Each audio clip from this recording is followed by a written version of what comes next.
So thank you very much. First of all, I want to thank the organizers for inviting me to this very important meeting. And I'm going to talk about a little bit about the treatment and rehabilitation in Mexico. And how do I change this? Okay. First, I want to speak 2 words about Mexico. Mexico is a country that is located in North America together with the United States and Canada. And in the south, we have Belize and Guatemala. At the north, we have the United States. And that's a very important thing because that's a major risk problem that we have in Mexico. Almost all,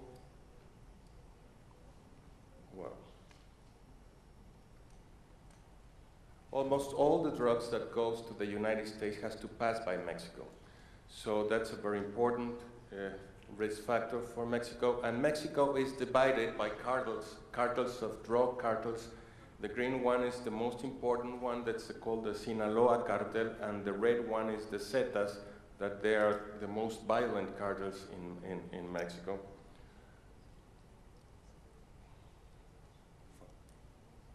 Okay, and in Mexico and in many other Latin American countries, we're experiencing 2 important transitions. The first one is a demographic transition because in 1975, we have this white pyramid population with a lot of children and adolescents.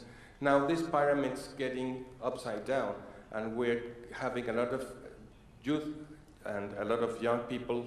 So, and this is related with the use of drugs, and I'm going to talk about a little bit later. And we're experimenting another transition, that's an epidemiological transition, because 20 years or 30 years ago, we were dying of infectious and malnutrition diseases, and now we're dying because of chronic and non-communicable diseases. Now, talking about the social determinants that we have in Mexico, we have a poor economical growth, social inequality, because there's too many Mexicos. We have some municipalities with life expectancy just like the poorest part in the world, and we have another municipalities with life expectancy just like in Japan. We have lack of opportunities for youth. We have a lot of violence. We have corruption of the police, particularly at the local level, and the distrust of the population about our authorities, and that is related with the supply and with demand of drugs. Talking about some figures, some data, we have a lot of people using tobacco. We have more than 17 million people smoking tobacco and more than 12 million people who are exposed to tobacco. And talking about alcohol, we have a lot of people who are abusing alcohol. We don't have a lot of dependent people from alcohol, but we have a lot of people abusing.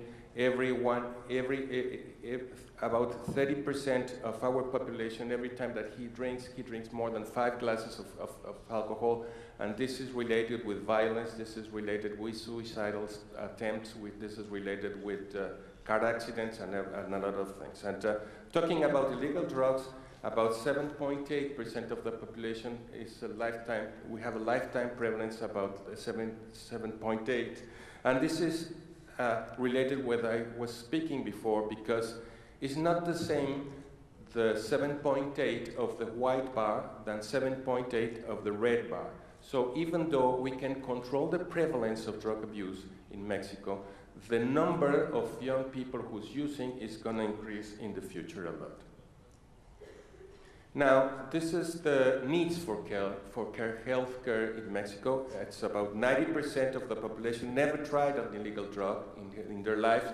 That means that they need prevention. But what kind of prevention? Mainly universal prevention, but also we have to search for people, we have to search for the adolescents who has more vulnerability, and we have to send them to treatment. I mean, I'm talking about adolescents with mood disorders, we are talking about adolescents with anxiety disorders, we're talking about adolescents with another psychiatric problems, that if you try to do universal programs of prevention, that's not going to work. They need another kind of approaches. 7.8 needs brief treatment and outpatient treatment, and only 7.7% of population in Mexico needs residential programs. Now, let me tell you a story that I heard a long time ago in Miami. This is a story that I heard in a Symposium of the American Society of Addiction Medicine, and this is about a lady, a very pretty lady, who went not so far from here to Transylvania, and she was really afraid of vampires. So she bought her gun, she bought her silver bullets, she was prepared. At the night she was attacked by the vampires, and she was raped by the vampires twice. The second time it was under her consent. But let me tell you something. What happened with this lady? Why? The silver bullets are from the werewolf, not from the vampires. So what I'm trying to tell you here is I'm going to underline that there's not only a single treatment for every single patient. And this is very important for us. So, because in Mexico, there's a lot of people who think that this is a moral problem. And we can see a lot of people treating like this in Mexico. There's more than 400 places like this in Mexico that are treating the patient like this. And we think that the problem is a brain disorder with psychological and social components.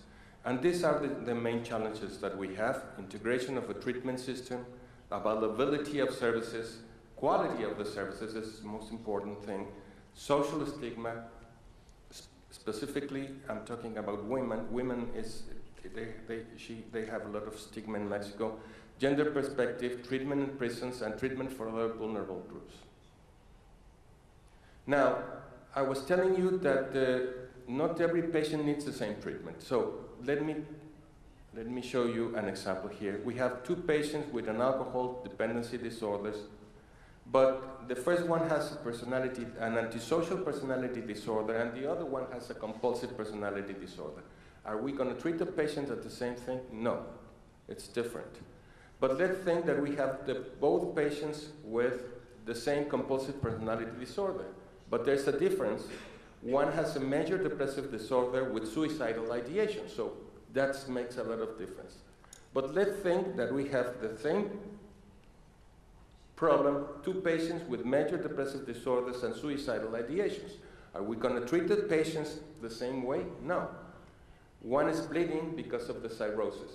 So they have to do different and do the same thing, the two patients here, but one, her daughter is kidnapped by the cartel of the drugs. So what I'm trying to say here is the cognitive behavioral therapy the best way to treat the patients?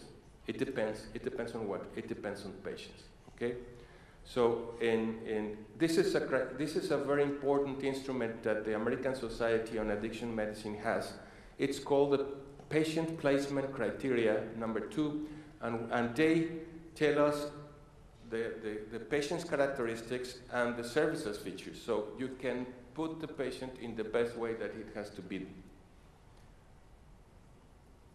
And talking a little bit about harm reduction in Mexico, this is Tijuana. It's a border with the United States. And we have a lot of people living there.